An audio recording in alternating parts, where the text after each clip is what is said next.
Ayo Cak Bagus mumpung kendange anyar ngurmati karo Pak D Gareng Semarang. Yo. Walang kekek coba kaya apa? Ndelong-ndelong tak ndelong-ndelong. Ya.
Dadi nadyan to Pak Gareng niku dereng nembang utawi dereng ngendika ingkang humor-humor.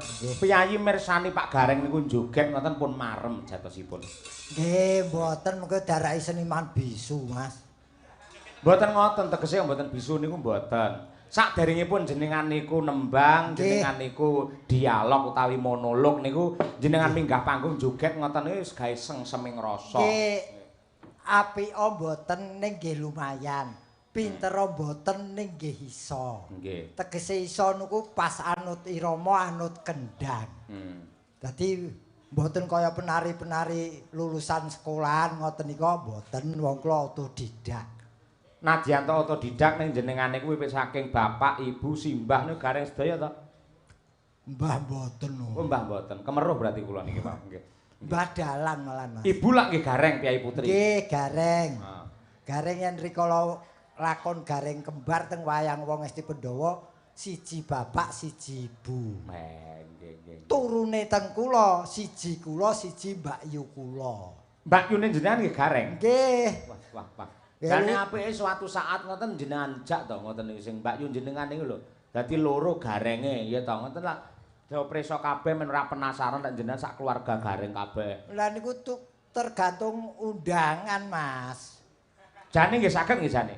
Nggih iso, tergantung undangan ora diundang kok teko nu tanggung jawabe sapa? Bose to ngono ki lak dereng ngertos to para-para niku Mbak Yun jenengan iki dados gareng ben ngerti kan kudu dipromosikan dulu kaya apa kiprahe ngoten. Nek nggih wong pun tuwa tegese Mbak Yu kula lete enten kakang kula lagi Mbak Yu kula tegese pun umur. Nggih. Dadi nggih polahe pun mboten kaya riyin, Mas. Oh ngaten. Nggih, nadyan nggih isih iso ning mboten iso maksimal kaya riyin. Nggih. Wong-wong napa-napa niku enten masane kok. Leres. Menawi jenengan mirsani kahanan ingkang kagelar ing dalu menika wonten Desa Ngebung. Nah, ngantos ya enten parendene para sutresna budaya tasik jenak pinarak. Nggih. Nuwun sewu, menawi sore limbukan kathah niku memper. Nganti gara-gara tasik sementen kathahe, ini menjadi bukti bahwa warga masyarakat Ngebung adalah salah satu pelestari budaya Indonesia yang tercinta. Ngoten niku. Bola bali bola. Nggih. Bola bali bola lak kula matur. Pripun? Seniman niku yen ngeten bayarane dobel. Tegese dobel. Tegese dobel niku pun entuk bayaran materi berwujud uang juga bayaran kemaremane ngati. Marmeati mergo dipirsani. oh, tontonan ditonton. Mergone apa? Seniman apapun tidak bisa lepas dari kata pamer. Waton Apa raselak wae? batine ya. Ah, yen raselak karo batine jurusan apa wae seniman itu pamer. Lah yen pamer ora ana sing dipameri kuwi ya tegese ya tanpa guna. Mula tak tarik garis kesimpulan bahwa uang itu tidak segala-galanya. Betul. Ya, mula ana tembung kae. Dengan uang kita bisa membeli jam, tapi tidak bisa membeli waktu. Iya. Dengan uang kita bisa membangun rumah sakit, tapi tidak bisa membeli kesehatan.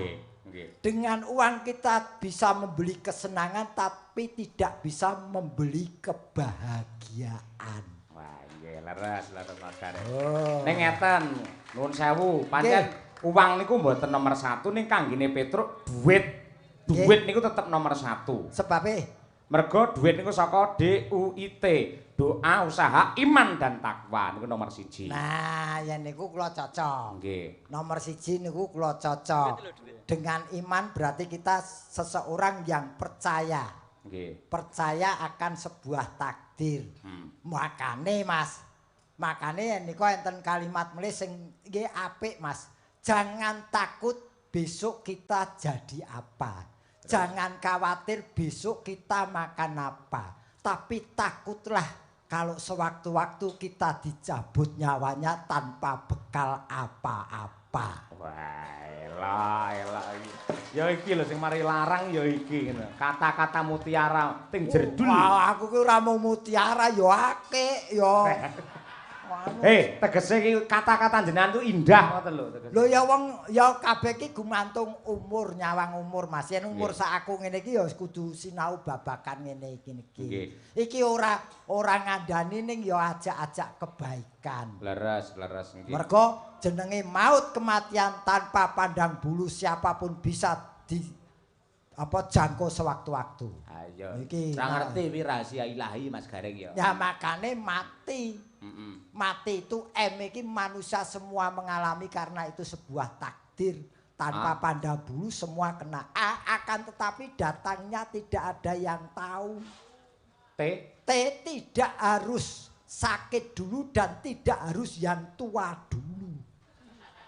Dungoke. Rada ora penak iki ngene iki. Lho lah wong iki jenenge tekone ra ngerti mung iki ini rahasia ilahi. Dadi ora kudu sing tuwa dhisik, ora kudu lara dhisik. Dhisik sewaktu-waktu iso teko. Setuju kula nggih setuju. Mila saking menika sing jenenge pati niku lak rahasiane pangeran awake dhewe kudu waspada ngati-ati lan uga tansah tumindak ingkang becik to Mas Gareng. Lah mula aku iki mau ngingatkan masih muda pun harus tetap ibadah yang tekun karena sewaktu-waktu kamu bisa dicabut nyawanya. Ya, mula hati-hati ya. Hati-hati. Ayo hati-hati. Wong ngono jenenge wong, Kowe kuwi. Awake dhewe kabeh ya bakal nglakoni. Tegese ngene lho Mas Gareng. Ya pancen awake dhewe kudu sembodo, kudu ngati-ati anggene ora kok ngenteni. Ya ki gilirane kapan lek dhek ra ngerti. Kabeh ana sing ngerti. Mbah sampean dhisik apa aku sing keri apa aku sing keri sampean dhisik aku ya ora ngerti ngono lho. Aku ndelok daftare keteke kowe sik. Iya. Nggih. Ora wis pokoke iki ya cukup dingerteni mumpung isih urip ayo ibadah sing baik dan benar menurut kepercayaan Anda. Amin. Ya, leres. Sik iki genduk lintang iki sing urung nembang ket sore. Lintang alian iki. Heeh, lintang. Bar iki genduk niken. Pancen rada mburi wae nduk niken iki ben semakin kangen, semakin menunggu itu malah semakin asik. Ayo ngono kuwi. Mbak Tuti, oke Mbak Tuti ya Tik. Berdua langsung. Jironen kuwi gareng iki. Ketoke serik karo Mbak Tuti ngopo to, Reng? Ora serik. Liyane iki do klimis-klimis iki rambutnya disablon dhewe. Kemajuan kuwi semir, toning. Oh, toning. Heeh, ngono. Pak De, biasa wae Pak De. Iya. Aja ngetak-ngetak. Iya, Tut. Wayah-yahe nika aku golek-golek lho biasane. Piye? Aku rasa mbok goleki tak keke ya, Tut. Wong kok senengane. Yo sayang-sayang ora. Sini sampean di tengah laki-laki tuh di tengah. Nah, diapit wong loro. Tengah mriki. Nah, pancuran kapit sendang. Lah, Wis ge mancura kono. Ya pol-pole ya. nggih kula pun mampet Pak yo yo. Iki lho pancurane iki lho. Tak pancurke pol-pole ya mung tekan sak polok. Gak wis wong ya Pak De. Iki cah nom-nom diapit cah nom-nom iki dawa umurku kok. Amin. Wis. Panjang yuswa nggih Pak De. Amin, amin, Sukses. amin. Weh tenan. Sik, ki jenengmu sok Lintang sapa, Nduk? Lintang Pambayun. Lintang Pambayun ki tuwa dhewe ya. Nggih. Oh, mbarep. Bareng kula. Lintang ki cahaya, memberi cahaya keluarga, anak nomor 1. Nggih. Kowe tutik sapa? Kula Trihastuti Retnawati. Anak nomor 3 kowe mesti. Nggih. Nah, aku ngerti. Lah nek trine apa pancen? Lah Enek iya. Tri. Hastuti apa artine? Has kuwi bagian tubuh. Apa? Tubuh Apa? sapi. Hasam urat. Tubuh sapi Wah, Has itu hasil. kowe doleke asam urat kae. Ora asam ya hasam. Ayo. Hasil tuh. hasil hubungan bapak dan ibunya. Nah, ngono. Rasa digenahke Pak De. Hasil tu. Tuh. Tum Kok undung. tumpang tin. Tindih. Lah, kene ya mudeng Pak De. Jeneng kok ngeri ya. Ayo. Lho Retnawati itu bagus loh. Wati itu sugih. Retno kuwi kembang wati ki wis Nah, dadi diaturi ya. Bakul kembang sapa kuburan to, Nduk? Mboten nek Pak De. Ora wis kene ayo kene Aku di taman yang indah. kene Ya. kene gen disorot lampu gen ketok semirane. Tembangi Apa? sambung wanci dalu ya. Nah, coba kaya apa. Engko duet tah loro kuwi. Oh, cocok. Bawane. Ayo, dandang gula. Ayo Lin, dadak gula bawane. Lintang sik apa tutik sik? Ya sing sepuh dhisik, sing senior dhisik. Bila nek sepuh biasane nesu ae ngene. Ayo. Anggere wis kulite gampang dikradak ya tuwa. Ayo. Kisut Malah ora. ngelungsungi ya Pak De. Mangga bawanipun. Nanu. Nah.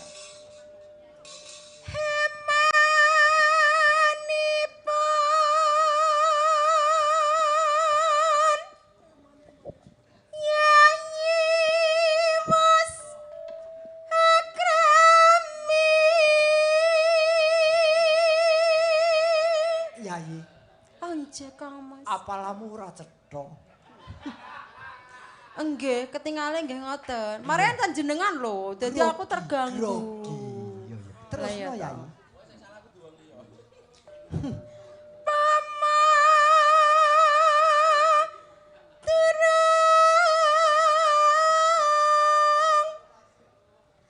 San ingkang hanggarwa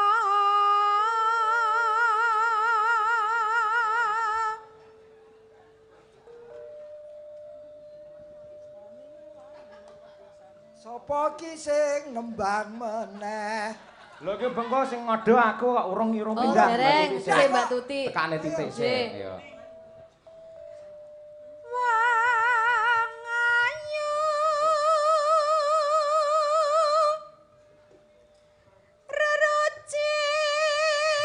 rerucit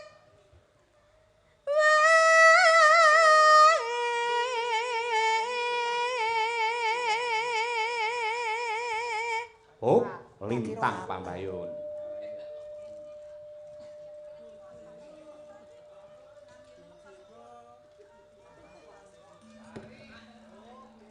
Peran. Pripun wau? Napa cakepane, Bu? Prahoto. Ayo. Pramuka. Prabayar.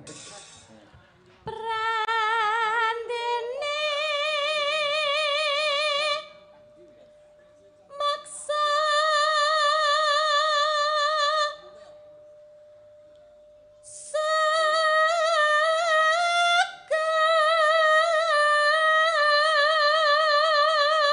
sekar Minoi.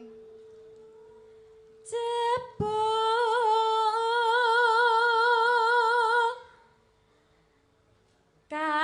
Kang Mas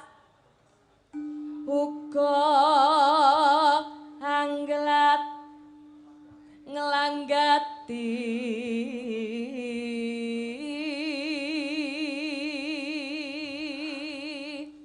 Mbak Tuti. Ayo to sambung rasa Neno nanging wanci dalu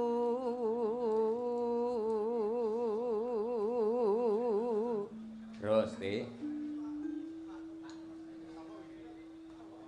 tan ana ingkang ngrupeda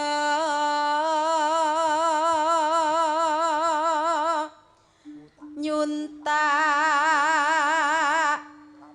tresna sanadyan srana piranti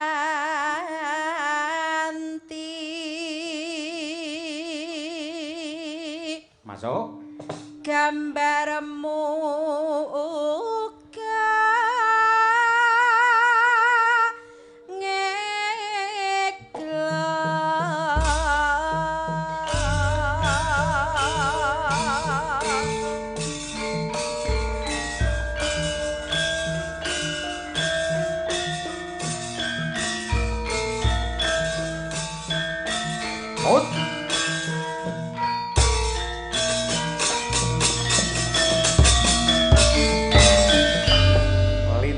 Pambayun, yo. Sing gedhe pak ngabaramu kangen mas bab bojanku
Blotok kuntak nudes. Oh. Pak Kareng.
Dangdut Kislo Mas. Baru Pak.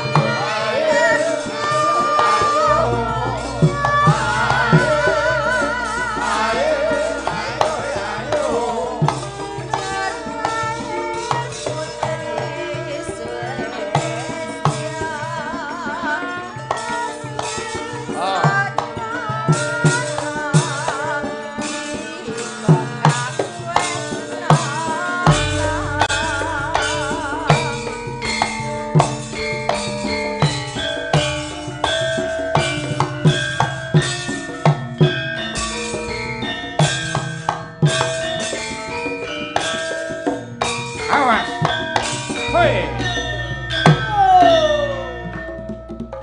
Kur.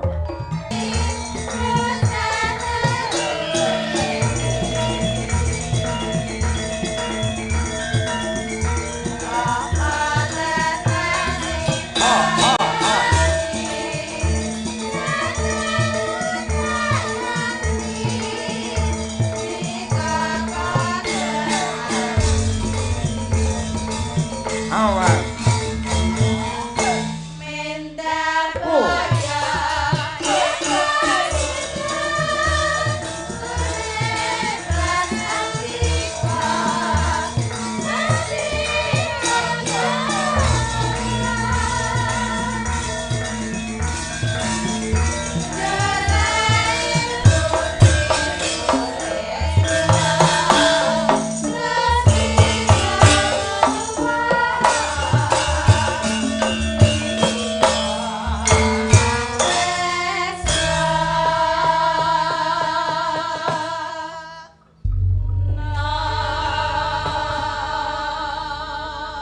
Matur sembah nuwun karya Rama Haji Sukron Swanda Blitar. Sambung wanci dalu. Ngaten Mas Gareng. Nggih, wah, lagi musimnya sekarang berhubungan di waktu malam itu musimnya.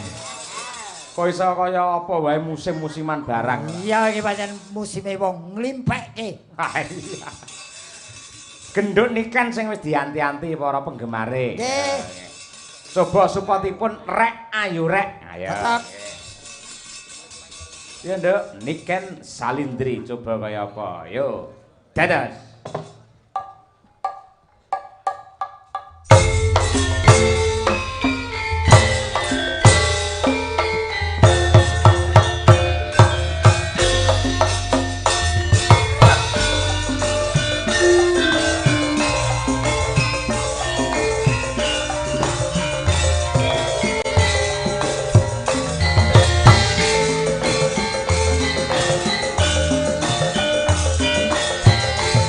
Awas. Ayo rek, laku-laku netujukan. Ayo rek, rame-rame bebarengan. Ayo jan sapa gelem melu aku. Ayo jan golek kenalan dayu.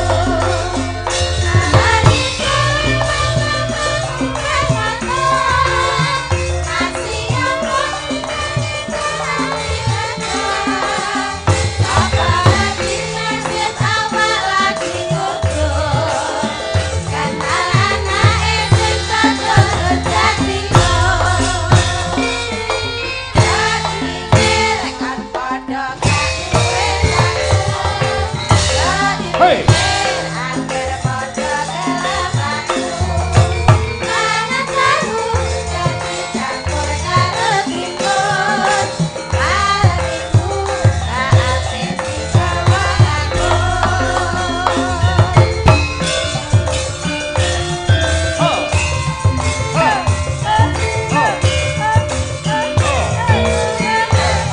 Hey.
Gareng. Pun. Bareng genduk niken iki ngangge kebaya sing tradisi prasaja kaya ngono kuwi. Piye, Mas? Aurane metu malah saya merbawane. Ya, sing merbawahi mergo iki selendange karo klambiku ki chemistry. Ya, Apa? selendang ngetok. Selendang ngetok kuwi mau asine arep nggih selendang coklat. Berhubung aku ngerti nek sampean ki mau nggih nggih baya sampean nggih klambine iki merah marun dadi aku menyesuaikan selendangku tok. Lah selendang lak sebagai pengikat antara dirimu dan diriku. Wah. Pengikat sebagai apa itu? Yo, Sebagai kakek dan putu. Oh iya.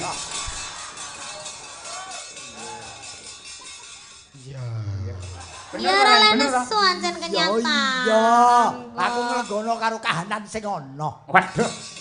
Nek wancane ya iki sak tingkate putuku. Bener no. No, wong bocah iki ya lagi umur pira ya nduk ning awakmu wis lemu-lemu to. Iki wis kuru lho.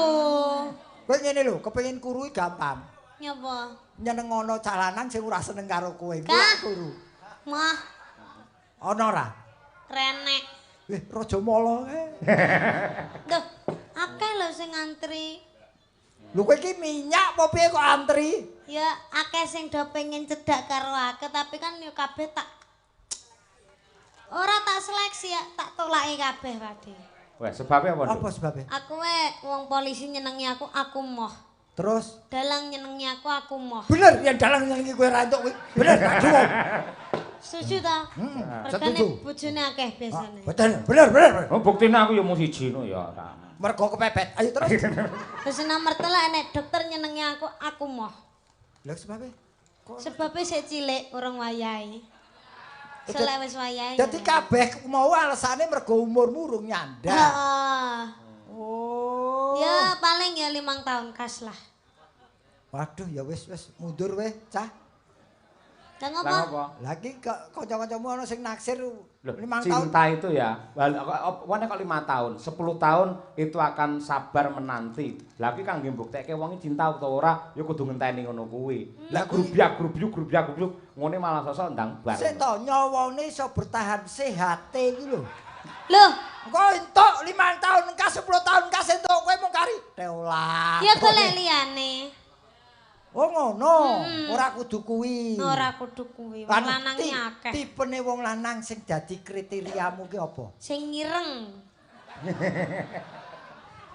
Wis poin siji wi, poin siji. Siji. Sing Oh. ngireng, Cilik. brewoken.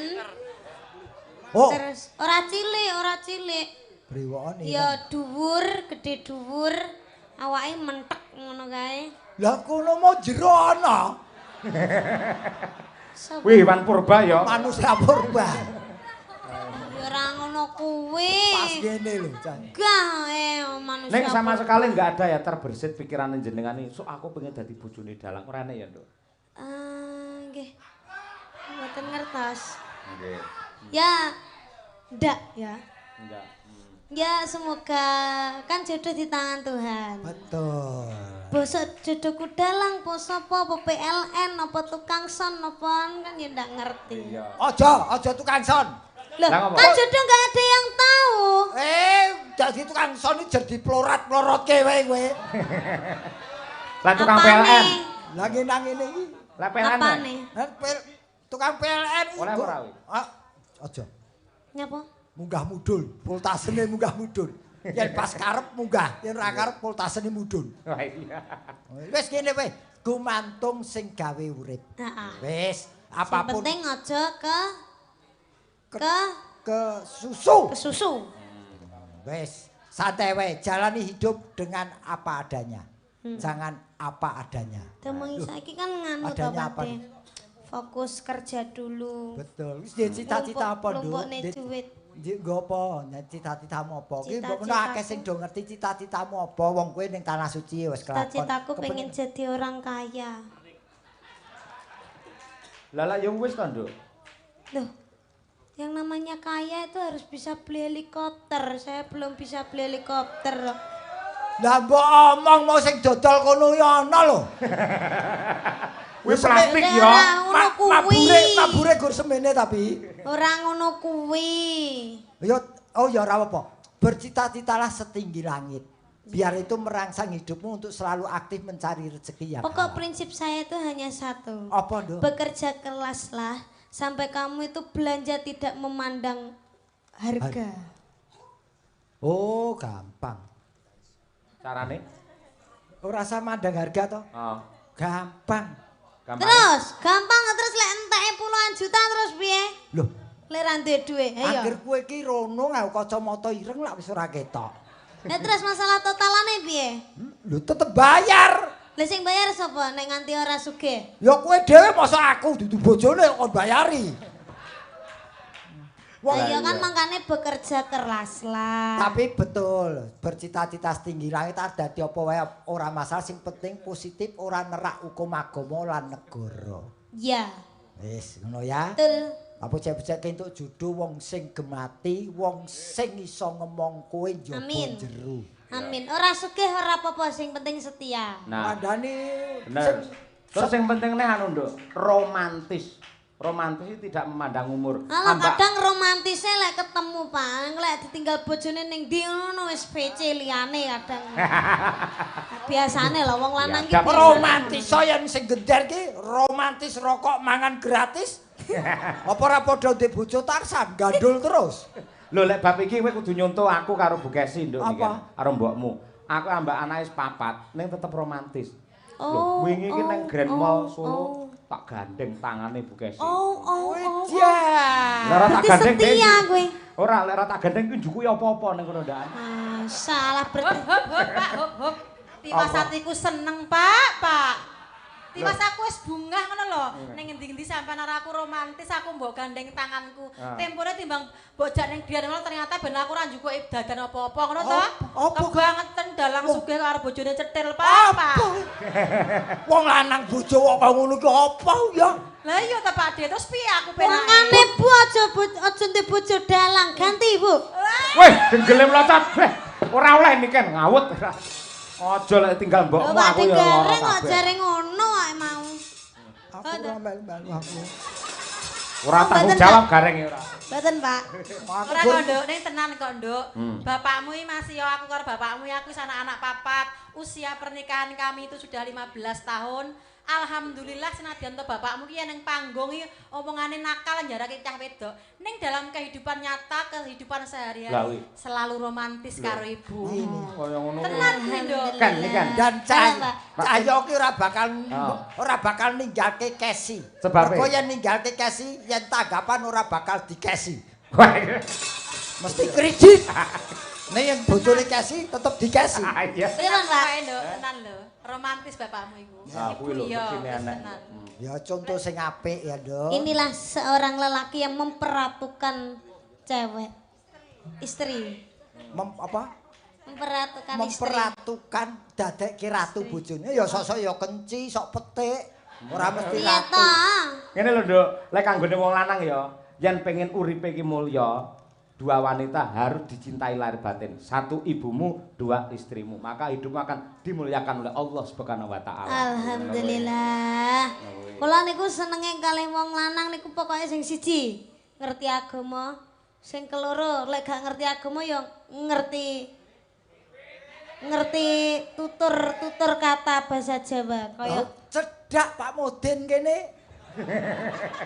ya ning Ramudin, ring Ramudin. Agama karo tutur kata sing becik. Ya kuwi mau lho contone sayang karo ibuke karo sayang karo bojone. Lek ibuke wis ndenek kan berarti cara kasih sayangnya seperti apa ya nyekar. Iya betul. Iya.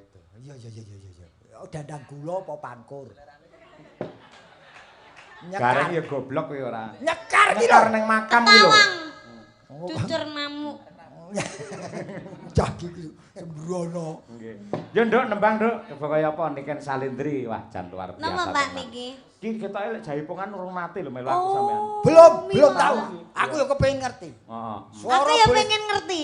Swara boleh serak ning tandange jaipongan. Sing serak ki ya sapa? Ora Suaraku. gandang wis gandang. Aku ya pengen ngerti sampean nganu lho jaipong lho. Oh, aku ora mung jahe kencur, kunyit. Iki patine wis kesel. Kene yo ngerti kok perintah wong. Ayo. Arep bajing loncat? Oke, ayo. Nggih, bajing loncat. Nggih. Bawa kaya apa? Langsung apa dibawani, Nduk? Sampean. Langsung mawon. Langsung. Oke. Siap. Polahe niken kaya ngopo? Nah, nggih. Loh, karo kowe, kok linggo iki piye? Loh, pelatih. Begitu dia KO, aku nyusul. Ora nek aku kata-kata KO, sampeyan sing KO. Ya aku nambah power. Pelok apa sindro milih ndi? Manut. Oh, manut. Sing Sindro wae. Sing enek bajing loncat. Kowe nudimu nek gareng. Sana bajing loncat. Dudu bajing. Ngan. Lha nyapa sampean ngomong ngono iki? Lah kowe wong dudet bajing kok aku. Ora ya aku ora dudu sampean. Lah iki ngene mau. Lah kok nyanyi ngene-ngene kok ngepasne nada, mosok yo ngetak Tak ngene. pindah kene. Sing enek piye nek kan? Bajing loncat. Awake dhewe wong lho. Ora natap awakmu tok. Aku tembus kena kowe. Ya. Bagus, Iki sing nembang sinten? Boleh iki. Bil. Ayo, bajing loncat, Bil. Hah? Ngapa? Kowe kok darek sindel lempoh. Ayo ngadeg. Bajing loncat. Bapak, aku pakmu kok.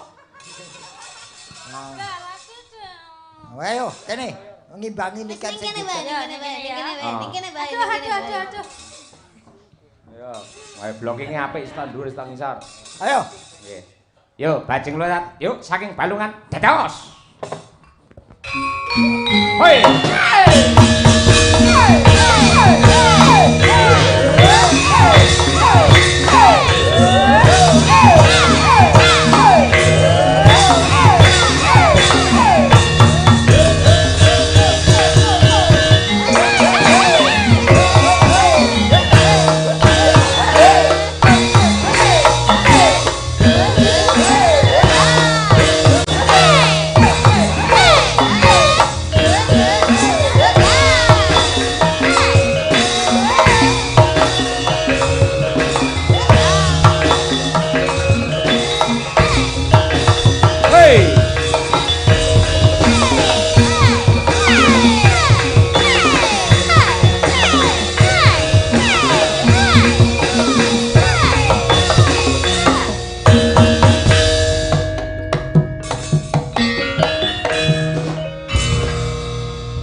Sedayanya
Luar biasa. Tepuk tangan untuk Niken Salendri dan juga bir kita. Wah, Jan. Iki diarani mau tembungku orang guang babar blas. Pawaan becik rupa ayu swara apik lan joget yo mapan. Multi Talenta dan dia nganu apa jenenge multi penyerap ilmu. Multifungsi. Multifungsi iki lho. Aku robananan iso. Iya. Selawat iso. Jineman langgam bawa iso. Lah iya tegese. Dangdutan iso, senam aerobik iso. Kuwi jaipongan iso, nari iso. Ya kuwi multi talenta ora multi apa mau fungsi. Multifungsi kaya kunci pas wae. Aku benane lampu yo iso. Oh kuli. Ndak apa-apa, semua pekerjaan harus bisa. Jangan sok merintah orang. Kalau merintah orang pun kamu sebetulnya juga bisa. Iya. Nanti takoni yen kaya iki mau sapa-sapa nemplek lho. Iya. Sapa-sapa nemplek ning Niken jane. Piye maksudnya? Saya bukan murahan loh. Lho, enggak maksude kuwi ngelmune sapa-sapa nemplek mlebu nyang kowe. Oh, dadi aku ki kaya nyedot sinyale wong ngono ya. Hukume halal. Ning panggung pertunjukan sapa niru sapa hukume halal, waton bertanggung jawab. Apa dengan yang ditiru? Iya. Ki tak kandhani kowe. Mula di nganu. Lho jane ya padha to Mas Gareng karo jenengan. Sampeyan yo multi talenta lho sampeyan. Lho iki ngerti. Joget apik. Iki Nembang bergas. Iki. Puisi yo apik. Iki. Nyopet. Ngerti dhewe wong entuk-entukane tak bagi karo dhewe. Aku ndek ing anu to warga kowe kecopetan. Wargaku kecopetan ceritane. Piro? Ya akeh pokoke duwite desa barang ilang. Dompete wernane Ireng lek gak salah. sing wingi. Sing wingi. Iya to, nek Lah koncone iki kok kaya sama copet iki. tertangkap CCTV nek tuyul kliwar-kliwir. Gek wong iki wajah iki putih kabeh ngono. Heeh. Terus mburine nek buntute. Oh, tapi wajahnya putih. Gek ngono yang duwe rambut. Kaya tuyul ngono lho, tapi iki kaya tuyule iki wajah-wajah celeng. Waduh. Putih ngono. Putih. Bukan satu figur, dua figur. Aku tuyule mungkin celenge kono. Ya. Ora aku ora celeng, aku babi kok. Robot kowe kuwi ora. Lah iki masa tuyul gandengane karo celeng lho koyo. Tuyul nggere celeng. Kusik tuyul nggere celeng kok kurang gawean kok piye? Lah kan nyepete bareng-bareng. Babi ngepet ngono lho kok tuyul kok celeng. Ning tenan takoni ya. Ya inilah ini warga aku ngerti prosesnya dari kecil kan wis kerep ketemu Niken. Iya, ket aku umur 4 tahun wis gandeng sampeyan. Ngene iki. Oh, niki. Ya jaman sampean ket sik enom kae. Oh ya toh. Nah, Nah, saiki saiki kekrek to tuwek kekrek kuwi arep ngene kekrek. Saiki Wis wis sepuh. keriput. Keriput kabeh Ning wis. semangate isih nom. Oh. Apa meneh yen ketemu iki kanca-kanca pradonga nom-nom ngene iki tambah nom, powere tambah. Saya anggar iki mau ketemu sing bangsa tuk tuk tuk tuk ngene. Sawoy. Nggih. Alhamdulillah. Iki mau wis joget, saiki nembang ya, Dek ya. Iya. Tapi nembang. Sing lagu kekinian lho. Hah? Lintang Aswaje. Kah? Anu, lamunan. Lamunan. Wis. Bareng. Lestari. Pripun? Napa? Lestari napa lamunan? Mas Lestari lunga melu bojone. Ya, nggih. Apik lamunan. Oh, lamunan ya, Duk. Iya, lamunan. Ya wis sakarmu Ya, lamunan. siap. Monggo, nggih. Aku kangen lagu lamunane Madangkara. Iya. Aku yo kangen nduk. Ora tau metu lek sampean reneng ayo.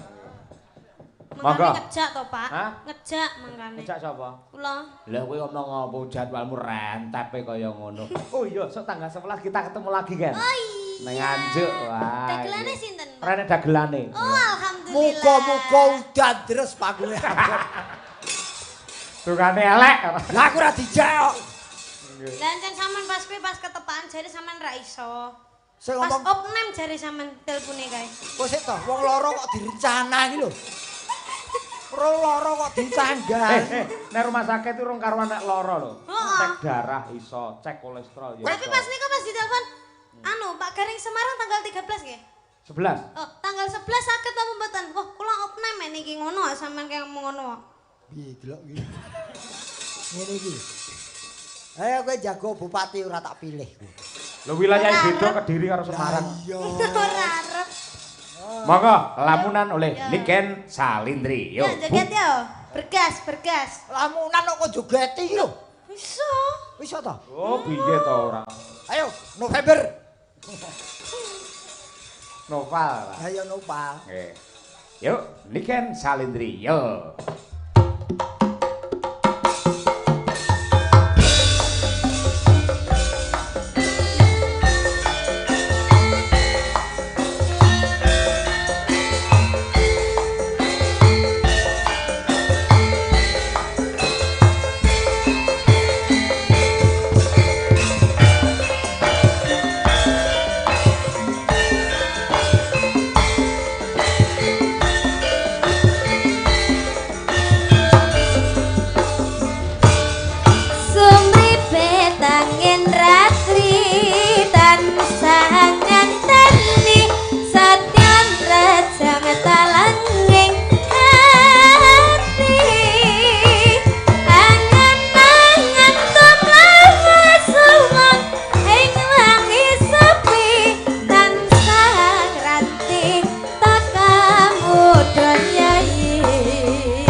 Hei.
energik sing ngedang tanpa nyawang lho.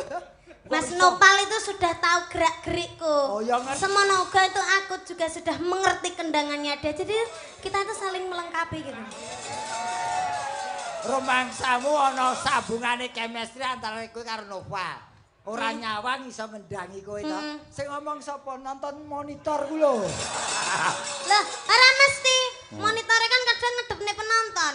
Ora iso wong nadyan dheweke iki ngendangi madhep rono ning atine rono. Semono malu aku.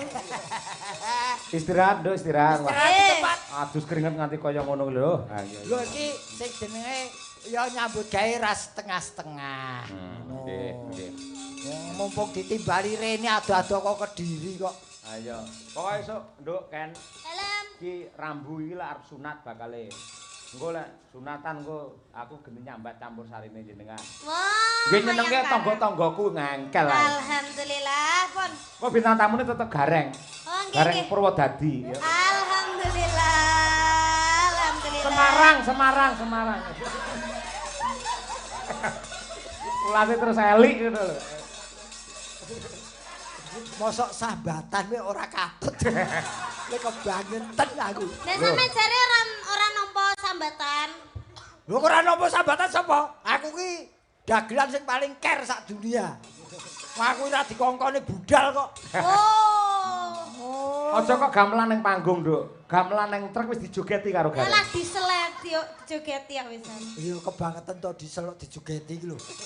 Apa yang nang ngono. Kok jogeti ya. Ucapkan Mas Gareng selamat sukses untuk warga masyarakat Ngebung dan juga Museum Cagar Budaya ing mapan wonten ing mriki Sangiran klaster Ngebung. Yang pasti jangan sampai terputus hubungan kerjasama antara Ngebung dan klaster sini supaya bisa lebih menyenangkan lingkungan, lebih baik menyenangkan lingkungan dulu sebelum meraih cita-cita yang lain. Amin, amin ya rabbal alamin. Matur sembah nuwun.